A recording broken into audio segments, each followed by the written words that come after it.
mother makes a dish called potatoes to die for. It is absolutely scrumptious, but today we're going to make a healthier version, gluten-free and dairy-free.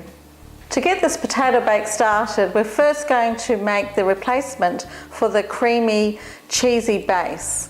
I'm going to use rice milk.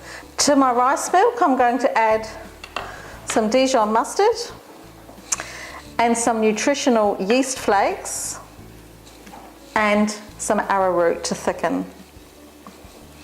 Just give these a good whisk. And to this, I'm going to add some of our homemade stock. We're just going to put this aside while we get the potato and onion base ready.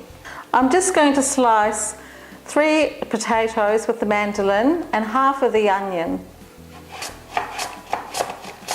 Just going to lay some onion on the bottom and then layering our potatoes. And a little bit of onion between each layer of potatoes.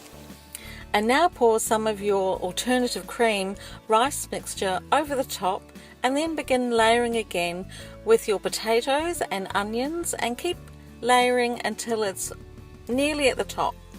And when you finish layering, just sprinkle your alternative dairy-free cheese of your choice on top.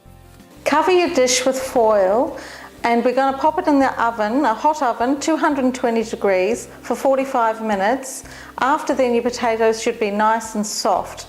And then with the cover off, you can leave it for 10 to 15 minutes to grill and brown the top. And here we have it, a creamy, delicious potato bake for all the family to enjoy.